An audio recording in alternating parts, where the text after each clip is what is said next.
Budget 2025 का जो 1 जनवरी को माननीय निर्मला सीतारमण जी ने पार्लियामेंट में प्रस्तुत किया, उस संदर्भ में मैं अपने कुछ बिंदुओं के ऊपर अपने विचार साझा करना चाहता हूँ। एक रिकॉर्ड बना है, निर्मला सीतारमण जी ने 8वीं बार बजट प्रस्तुत किया है।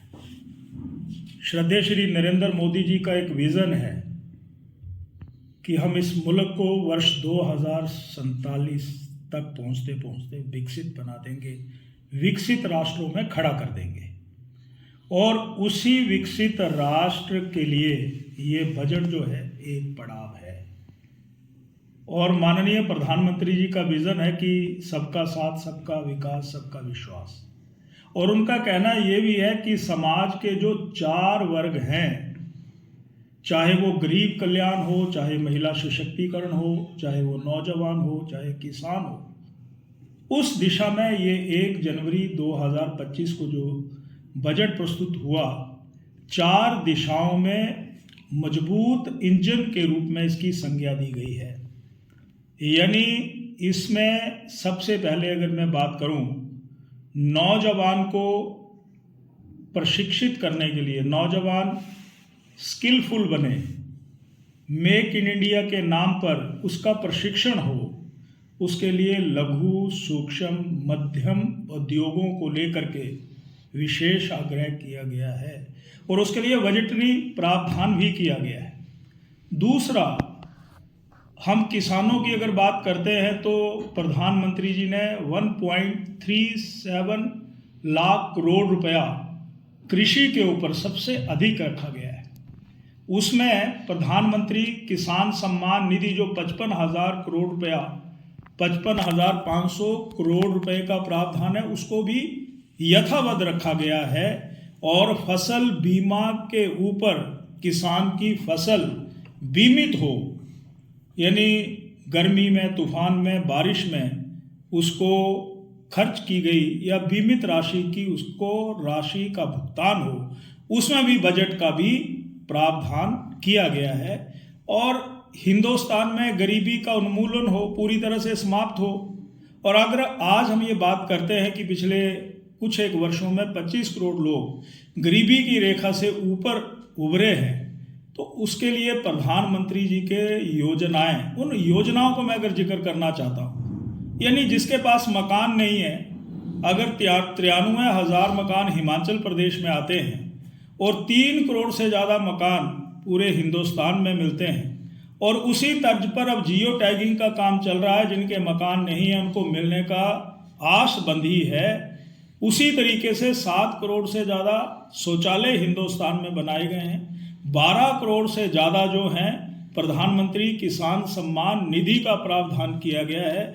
8 करोड़ से ज़्यादा उज्ज्वला योजना में गैस के कनेक्शन देने का प्रावधान किया गया है। उसी तरीके, इसी कारण ये 25 करोड़ लोग जो हैं ऊपर उभर करके आए हैं गरीबी की रेखा से। इस बजट में भी इसी पर बल दिया गया है। हमारी शिक्षा गुणवत्ता वाली हो, हमें हेल्थ सर्विसेज अच्छी हों, यानी आयुष्मान योजना अगर प्रधानमंत्री जी ने शुरू की तो हमने हिम केयर योजना शुरू की थी, परंतु आज हिम केयर पर तो ताला लटक गया। आयुष्मान भी हिमाचल प्रदेश में, हिमाचल प्रदेश सरकार ओवर एंड अबव जो खर्चा किया है और 10% का शेयर भारत सरकार को जमा नहीं करवा रहे हैं, उसके कारण यहाँ पर भी इलाज नहीं हो रहा है।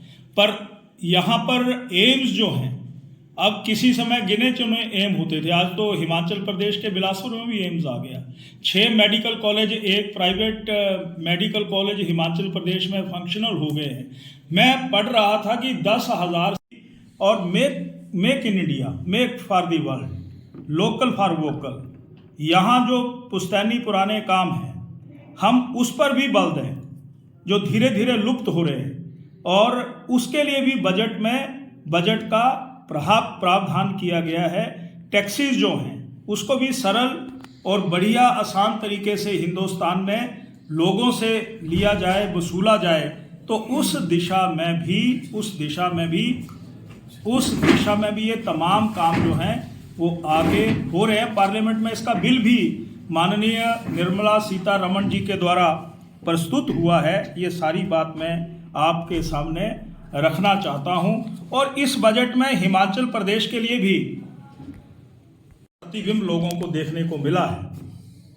तो और इसको कर्मचारी वर्ग, मध्यम वर्ग, निम्न वर्ग, जो कहते हैं कि डाउन ट्रोडन, ऐसे लोगों ने इस बजट की बहुत सराहना की है। व्यापार जगत में भी इसकी बहुत प्रशंसा हुई है। ये मैं कहना चाहता हूँ। शुक्रिया। करोड़ रुपए का बजट का प्रावधान है। लगभग 1 साल पहले जब प्राकृतिक आपदा आई थी, भारत सरकार ने, और उस समय बजट में निर्मला सीतारमण जी ने भी हिमाचल प्रदेश का विशेष उल्लेख किया था। लगभग 1727 करोड़ रुपया हिमाचल प्रदेश में आया। परंतु मुझे दुख के साथ ये कहना पड़ रहा है कि हिमाचल प्रदेश सरकार, मुख्यमंत्री सुखविंदर सिंह जी की सरकार 142 करोड़ खर्च ही नहीं कर पाई, अनस्पेंट रहा।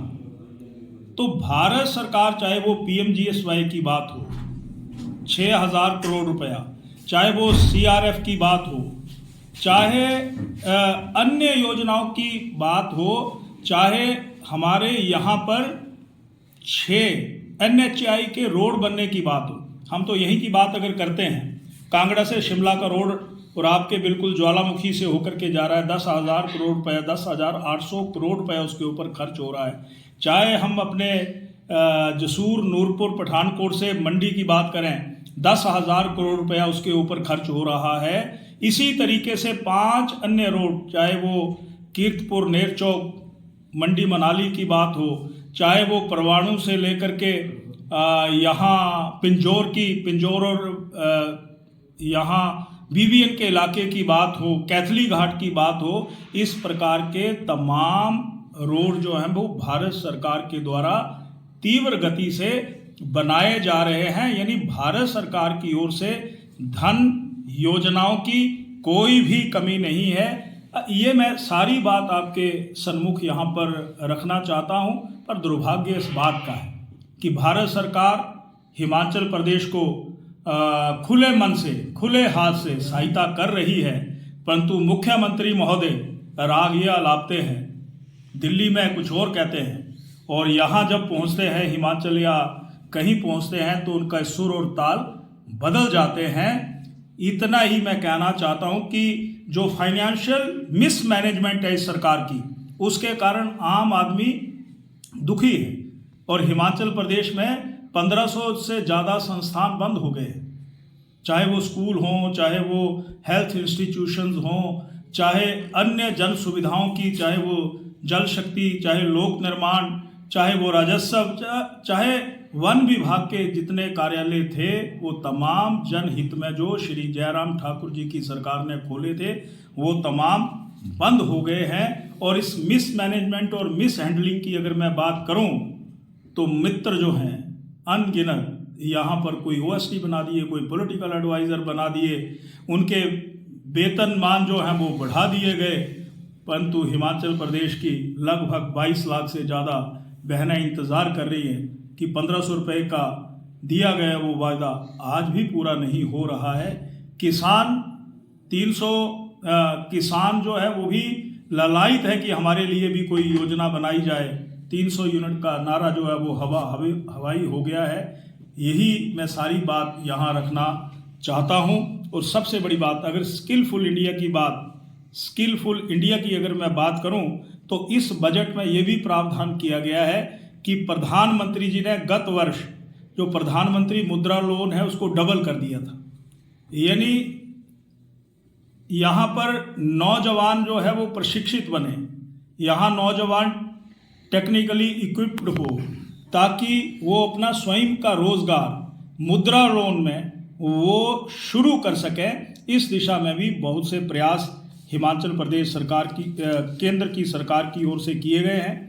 हिमाचल प्रदेश को नए रोजगार, कौशल विकास में 20 लाख रोजगार, इंटर्नशिप अवसर के प्रावधान जो है वो इस दिशा में किए गए हैं। तो मुझे यही कहना है कि भारत सरकार ने जो बहुआयामीय, बहु दिशाओं वाला बजट प्रस्तुत किया है, जिसमें सरकार के हर वर्ग की चिंता की गई है, और 12 लाख रुपया